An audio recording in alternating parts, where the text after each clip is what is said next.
Chin Chin Café.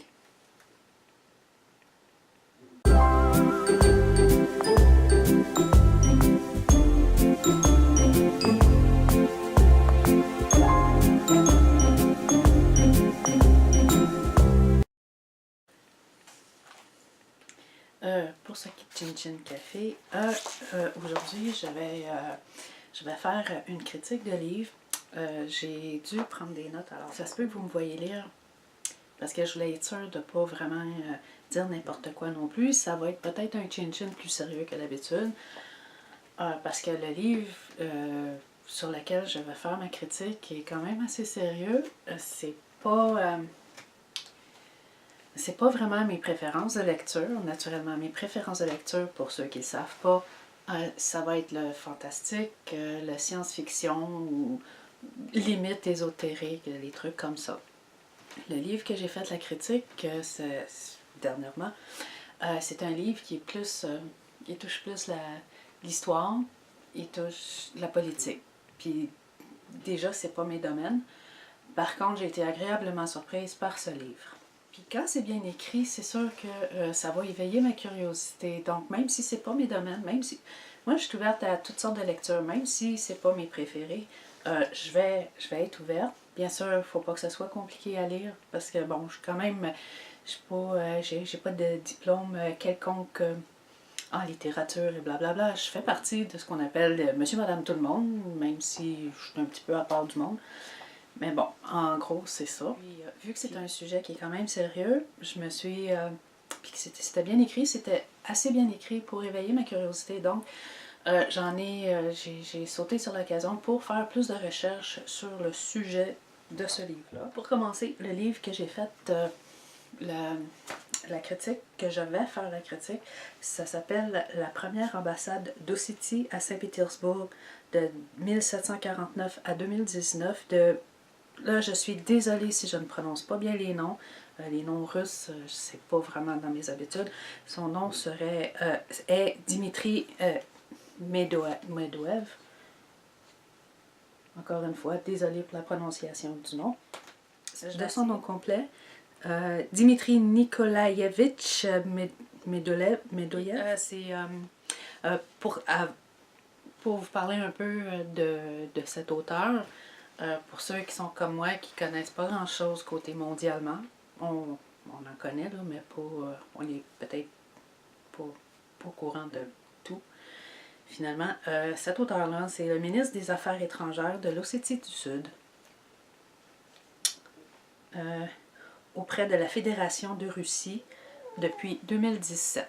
C'est quand même pas n'importe qui, ce monsieur-là. Donc, précédemment, avant d'être ministre des Affaires étrangères, il était aussi ambassadeur d'Ossétie du Sud.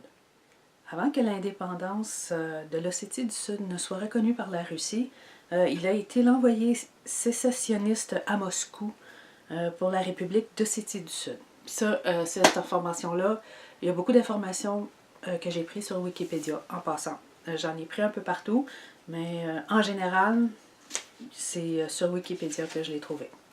Merci Wikipédia. Okay, ce que le livre raconte, je ne vais pas vous en faire un résumé comme tel, parce que quand même, il est quand même pas très épais, mais ça ne veut pas dire qu'il n'y a pas beaucoup d'informations dedans. Au contraire, j'ai trouvé qu'il était comme, mon Dieu, c'est un bijou d'informations, puis très intéressant, soit dit en passant. Le livre, il raconte en gros, les problèmes du peuple d'Ossétie, la formation de leur ambassade, comment ça a commencé, comment ils ont décidé, le pourquoi, du comment et tout. Leur approche avec la Russie, parce que oui, ils sont liés avec la Russie, ainsi que la relation ossète-russe, le genre de relation qu'ils ont ensemble. Il y a eu des intrigues aussi et des provocations, pour pas dire des tentatives de coups bas ou des coups bas comme tels. Bien sûr, en politique, hein, on s'entend que c'est pas mal souvent comme ça. Il y a eu une réception officielle aussi avec l'impératrice Elisaveta, je crois son nom. Je ne suis pas sûre de la prononciation, comment qu'eux ils le prononcent. Puis il y a aussi le résultat de tout ça, des négociations jusqu'à aujourd'hui. Qu'est-ce que ça a donné, où est-ce qu'ils sont rendus à peu près. ça, en gros, c'est beaucoup ça que ça parle dans le livre. Ce que je retiens, par contre, de ce peuple d'Ossétie, les Ossètes, c'est ce que j'ai ressenti, ça a été un peuple fort et fier qui se tient debout pour ses valeurs, pour leur nation. Je dirais que c'est presque, en quelque part, en tant que nation, en tant que peuple, je dirais que ça serait des gens à regarder comme un modèle à suivre, bien sûr, un modèle à suivre. Bon. Je vais vous parler de mes recherches par rapport à ce livre, parce que c'est sûr que quand j'ai commencé à lire le livre, bon, ok, ça, le côté historique et tout, il explique blablabla, mais vu que je ne connaissais même pas ce peuple, alors j'ai fait des recherches, beaucoup sur Wikipédia bien sûr. L'Ossétie du Sud a fait sécession de la Géorgie en 1992 et s'est proclamé république. C'est quand même pas si loin que ça, là. On ne parle pas des années 1500, c'est en 1992.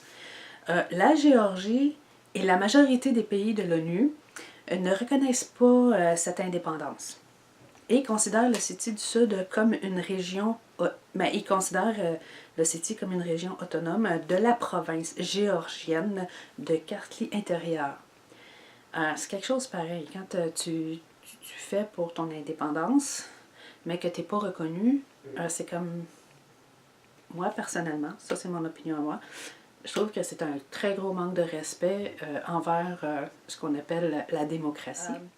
Puis, ah oui, ils ont fait la guerre en 2008, si je ne me trompe pas, la Géorgie et les Ossètes.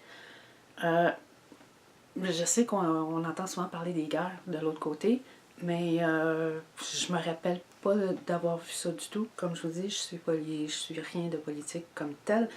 Alors, c'est ça. Ça aussi, c'était intéressant au sujet de cette guerre-là en 2008.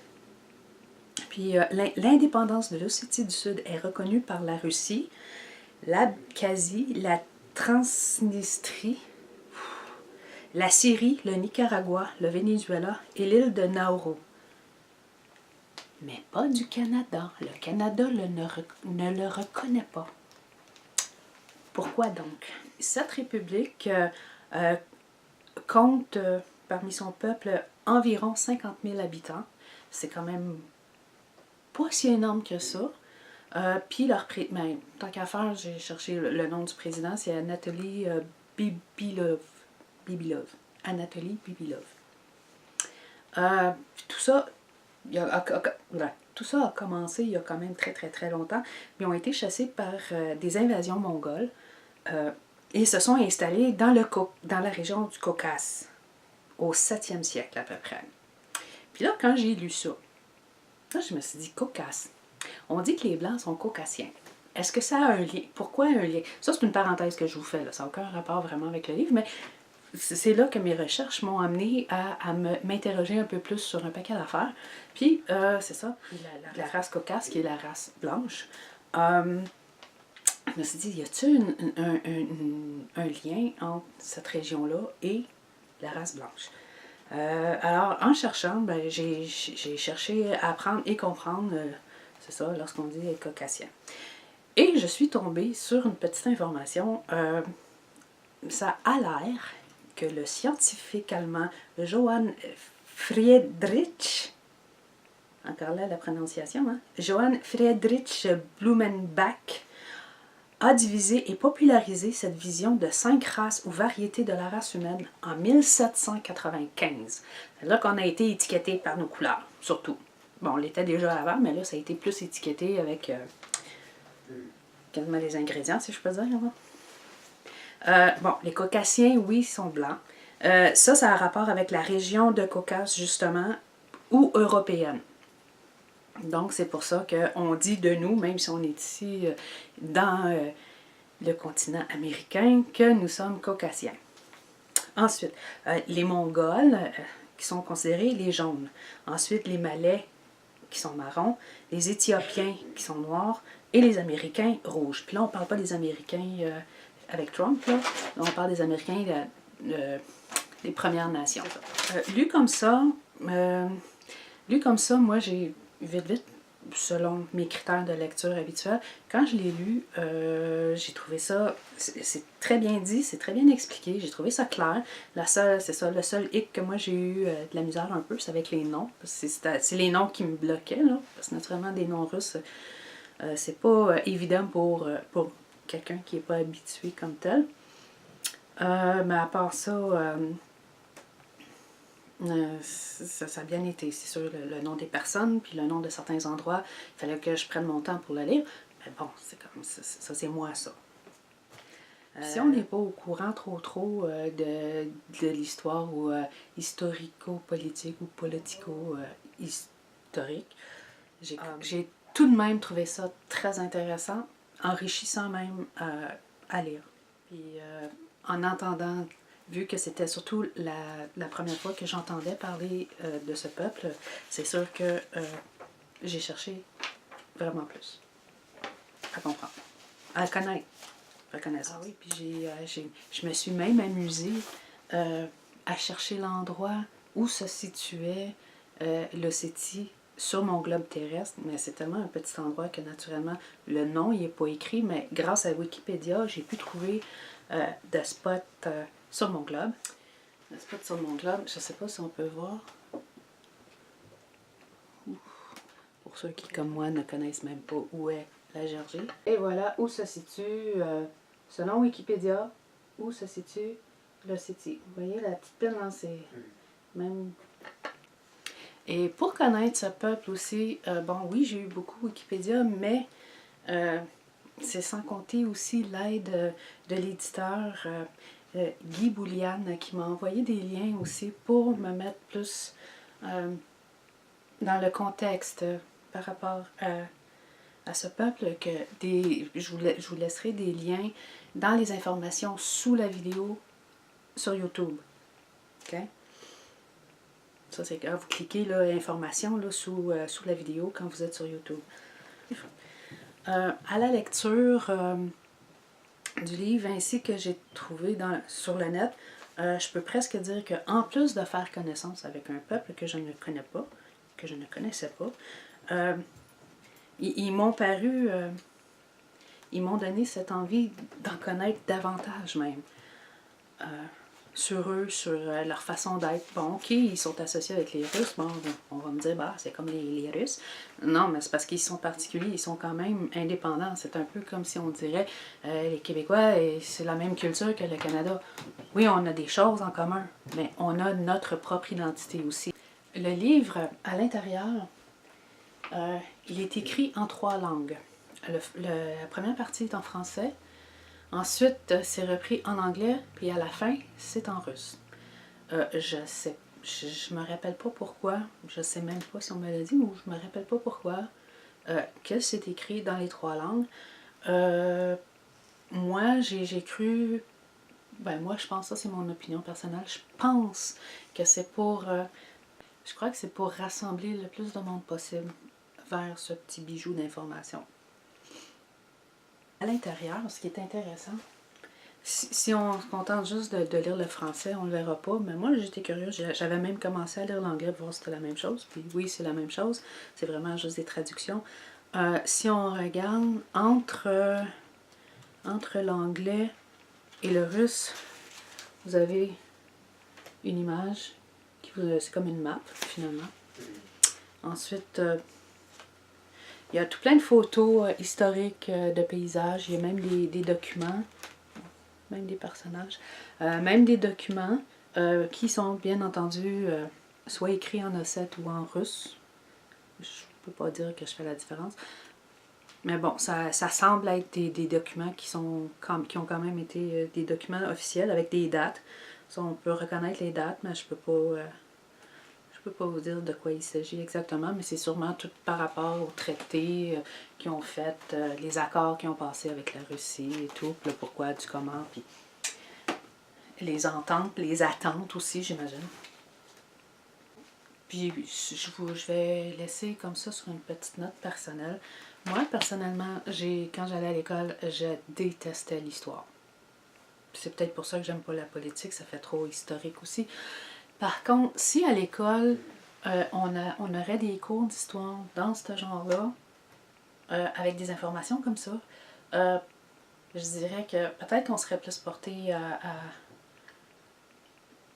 être intéressé à ces cours-là. Vraiment, là, je pense qu'avec des informations comme ça, moi j'aurais accroché sûrement. Alors, j'espère que ma critique vous a plu. Comme je disais, c'est sur une note un petit peu plus sérieuse qu'à l'habitude, parce que c'est un sujet qui est quand même sérieux. Et puis, pour vous dire que ce livre, il est publié avec les éditions Dédicace, dont l'éditeur est Guy Bouliane, que je remercie grandement pour m'avoir fait découvrir ce petit bijou d'information. Merci. Chin Chin Café. À la prochaine.